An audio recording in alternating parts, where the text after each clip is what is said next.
Bismillahirrahmanirrahim. Akidah tidak diambil dariku dan juga tidak diambil dari orang yang lebih hebat dariku.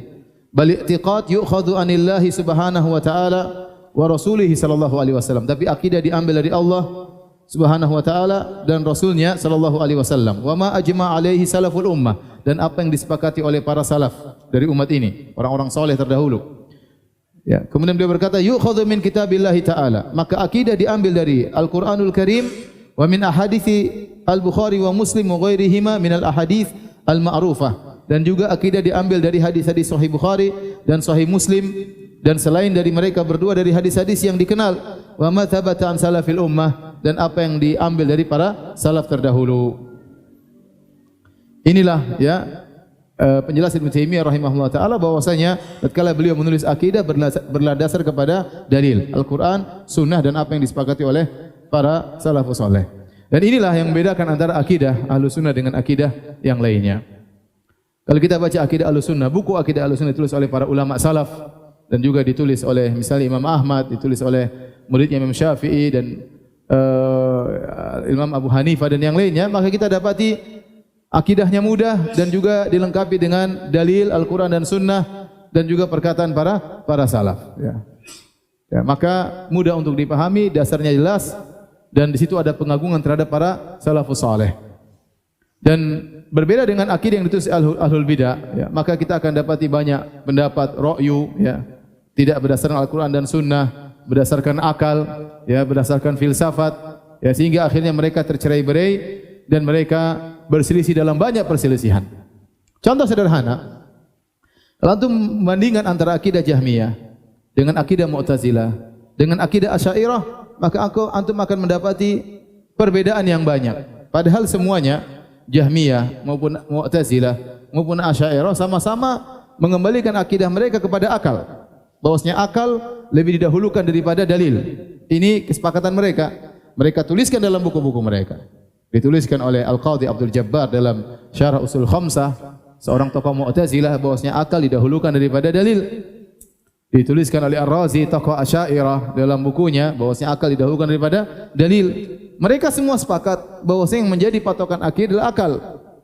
Tetapi tatkala mereka sepakat pada sumber yang sama akal, ternyata produknya berbeda-beda karena akal berbeda-beda. Kalau kita katakan sumber akidah adalah akal, maka akal siapa yang mau dijadikan patokan? Akal siapa yang mau dijadikan patokan? Makanya sungguh indah perkataan Imam Malik rahimahullahu taala, ya laita syi'ri bi ayyi aqlin yuzanul kitab wa sunnah. Sungguh amboi, sungguh indah, sungguh menakjubkan, ya, dengan akal siapa mau ditimbang Al-Qur'an dan sunnah, ya. Apakah setiap ada orang datang berdebat dengan kita, akalnya lebih hebat, akhirnya kita rubah akidah kita? Kalau akidah didasarkan kepada akal, maka akidah bisa berubah-ubah. Setiap ada orang lebih pintar, kita bisa merubah akidah kita. Ya. Kemudian contoh sederhana, bahwasanya mereka terjadi perdebatan luar biasa. Kalau antum baca buku-buku Asy'ariyah tentang awalul wajib alal mukallaf, apa yang pertama kali wajib bagi seorang yang mukallaf, yang dibebani, seorang muslim, apa yang pertama kali wajib baginya? Kalau akidah Ahlussunnah wal Jamaah mudah, tinggal mengatakan syahadatain, asyhadu an la ilaha illallah wa asyhadu anna Muhammadar Rasulullah, itu yang pertama kali wajib baginya untuk dia lakukan sebagai seorang mukallaf. Mereka debat sampai ada 7 pendapat. Ada yang mengatakan pertama yang wajib adalah nazar, ada yang mengatakan juz'un minan nazar, ya, macam-macam sampai 7 pendapat. Mereka khilaf. Ada yang pertama mengatakan syak, harus ragu terlebih dahulu kalau masuk Islam. Sampai 7 pendapat, itu baru satu perkara karena akal mereka berbeda-beda, padahal mereka dalam satu kelompok namanya Asy'ariyah. Asy'ariyah sendiri terbagi menjadi 2. Ada Asy'ariyah mutaqaddimin, Asy'ariyah mutaakhirin. Asy'ariyah mutaqaddimin seperti Abu Hasan Al-Asy'ari, kemudian dan murid-muridnya, dan juga di antaranya Al-Baqillani.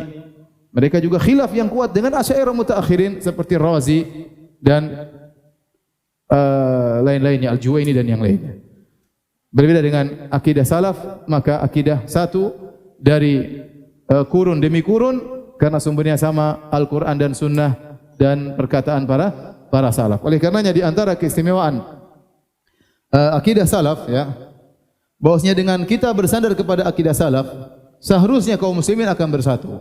Para duat akan bersatu. Kita tidak bicara masalah fikih khilaf panjang lebar. Sejak zaman sahabat sudah terjadi khilaf masalah fikih, masalah akidah tidak. Ya, masalah akidah tidak. Oleh karenanya waktu Ibnu Taimiyah ditanya, "Kenapa Anda tulisan Anda semua fokus tentang masalah akidah?" Kata Ibnu Taimiyah rahimahullah taala, adapun masalah fikih, kalau khilaf tidak ada masalah selama tidak menyelisih ijma', tidak boleh seorang disesatkan. Selama tidak menyelisih apa? Ijma'. Ini perkata Ibnu Taimiyah rahimahullah taala. Selama tidak menyelisih ijma', maka tidak boleh seorang disesatkan. Tetapi kalau akidah maka mengantarkan kepada kesesatan. Penyimpangan dalam masalah akidah mengantarkan kepada kesesatan. Oleh karenanya kita lihat Syekhul Islam Ibnu Taimiyah rahimahullah taala, kebanyakan buku-bukunya tentang akidah. Dan semua ahlul bidah di zamannya dia bantah. Dan dia sudah berazam akan hal tersebut. Dia bantah Nasara dalam bukunya Al-Jawabus Sahih liman baddala dinal Masih. 6 jilid ya. Bantah Nasara berapa jilid? 6 jilid. Dia bantah Rafidhah dalam kitabnya Minhajus Sunnah Nabawiyah 9 jilid, tebal begini ya. Kita baca judulnya saja capek, apalagi baca fahrosnya, catatan apa? Apa namanya? Fahros ya. Daftar isi sudah capek, apalagi baca isinya. Ada lagi beliau tulis Dar'ut Ta'arudil Aql wan Naql. Menolak ya orang yang mempertentangkan antara akal dan dalil. Beliau tulis kalau tidak salah 11 jilid. Kata orang kalau baca buku itu isinya filsafat, bantah filsafat dan macam-macam, cepat tua ya. Karena beratnya buku tersebut ya. Kemudian seluruh buku-buku beliau, Iqtida' Shiratal Mustaqim, Mukhalafat Ashabil Jahim dan buku-buku yang lain ya seperti Bayan Talbis Jahmiyah. Beliau bantah Razi ya dalam kitabnya Aslul Taqdis. Sekarang dicetak 8 jilid.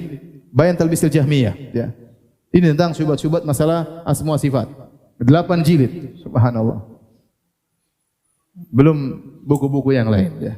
Meskipun beliau dikatakan tidak begitu perhatian terhadap fikih, tapi ternyata pendapat beliau tentang fikih sangat banyak. Sampai Majmu' Fatawa 36 jilid, kebanyakan tentang fikih.